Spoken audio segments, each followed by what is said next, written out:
할렐루야. 한 주간을 시작하는 월요일입니다. 금주 한 주간도 하나님의 은혜를 사모하는 여러분에게 하나님이 주신 평강과 기쁨이 가득하기를 축복합니다. 오늘 말씀은 출애굽기 3장 6절에서 8절 말씀까지 하나님을 바라본 모세에 대해서 살펴보려고 합니다.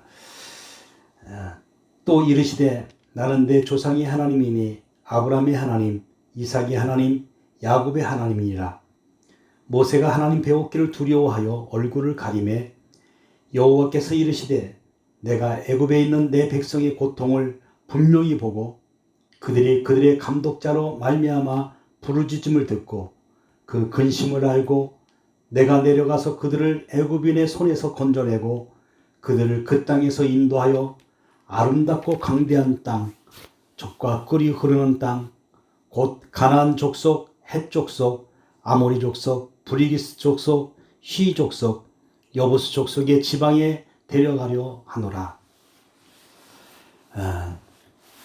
2004년 93세를 일기로 타계한 로널드 레이건 전 미국 대통령의 묘비에 이런 글귀가 적혀 있다고 합니다.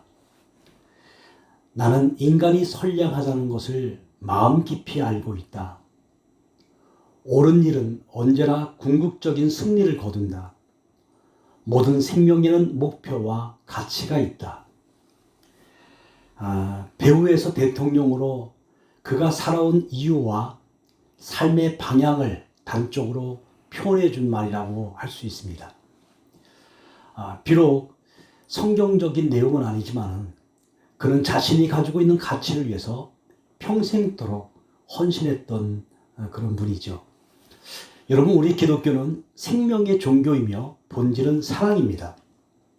하나님은 모든 피조물을 사랑하시기 때문에 예수님을 이 땅에 보내주셨죠. 세상에 오신 예수님은 병든 자를 고쳐주셨고 생명의 가치를 모든 사람들에게 가르쳐 주셨습니다. 그리고 산다는 것의 의미를 몸소 보여주셨습니다. 그러면서 예수님은 나는 길이요 진리요 생명이라 이렇게 말씀하셨죠. 이 세상에서 가장 귀한 것은 여러분 생명입니다. 그 생명은 그 무엇과도 바꿀 수가 없습니다. 그렇기 때문에 그 어느 한 사람도 영원한 생명에서 멀어지는 것은 하나님의 뜻이 아니라고 할 수 있죠. 오직 하나님의 비전은 마지막 한 사람까지 살리시는 것이에요. 생명을 얻게 하는 것이 하나님의 뜻입니다. 여러분, 하나님을 중심으로 생명을 우리가 생각한다고 한다면 생명의 가치를 발견하게 됩니다. 세상 사람 모두가 다 귀하다는 사실을 우리가 깨닫게 되죠. 그 누구도 버려서는 안 되고 망해서도 안 됩니다.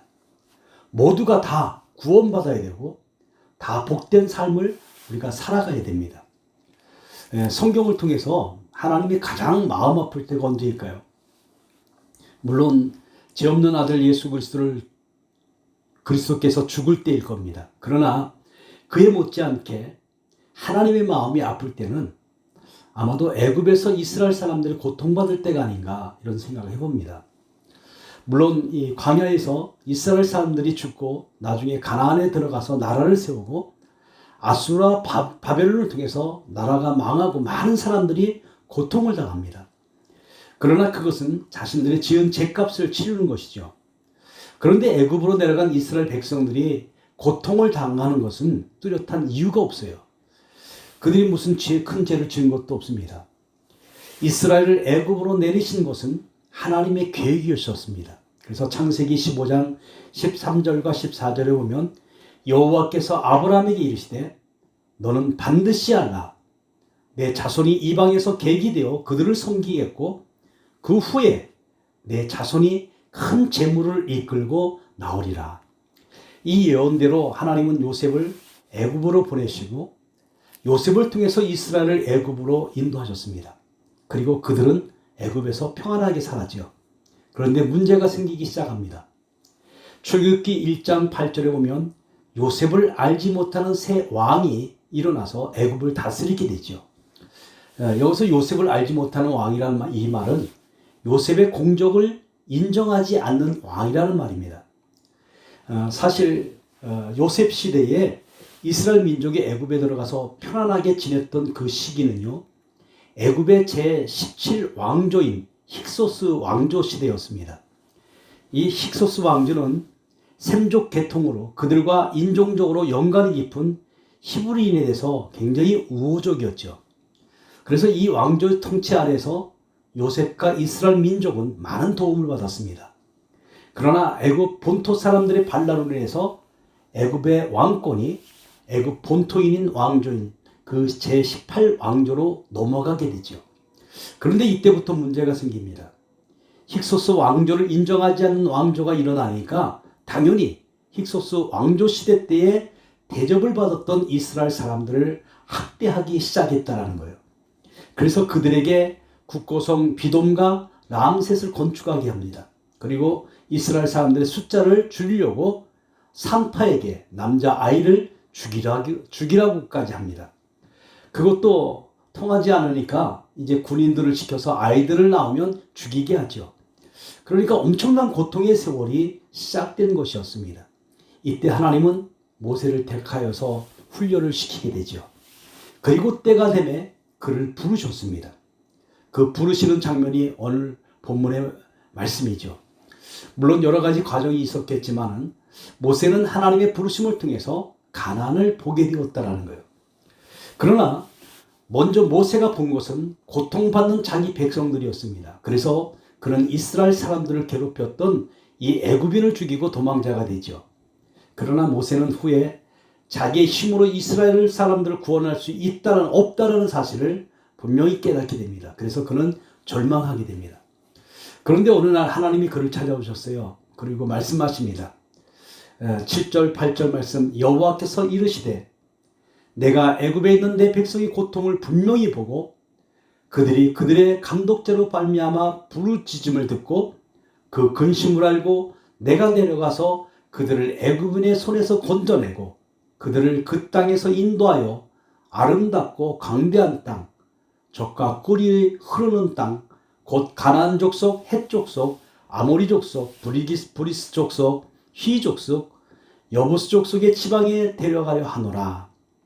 그러니까 고통받는 이들을 인도하여서 아름답고 광대한 땅, 젖과 꿀이 흐르는 땅, 곧 가나안으로 가게 하신다는 겁니다.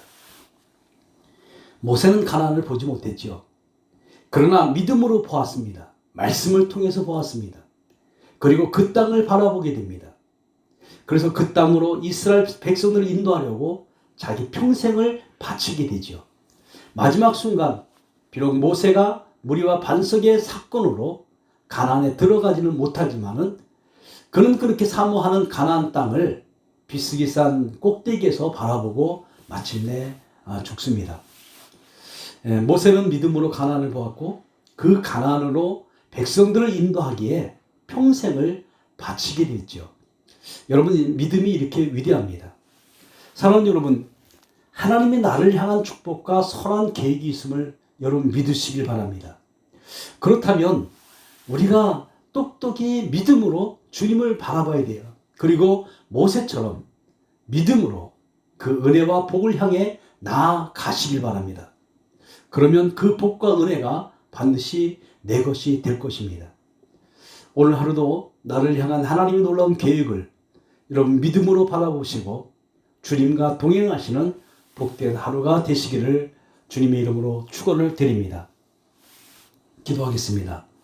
전능하신 하나님, 모세를 통하여서 하나님의 뜻 가운데 도구로 사용하신 놀라운 은혜를 오늘도 말씀을 통해서 깨닫고 우리도 이 땅에서 믿음으로 하나님의 뜻을 바라보며 나갈 수 있는 은혜를 허락하여 주시옵소서. 오늘 하루도 우리의 삶 속에 하나님의 뜻이 무엇인지 분별하며 믿음의 선한 싸움을 싸우기에 부족함이 없도록 은혜 베풀어 주시옵소서. 우리를 사랑하시는 예수 그리스도 이름으로 기도드리옵나이다.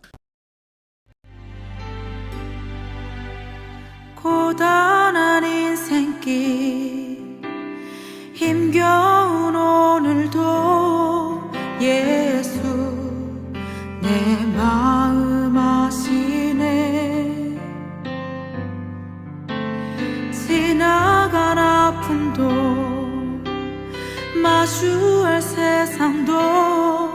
예수 내 마음 아시네. 고단한 인생길, 고단한 인생길, 힘겨운 오늘도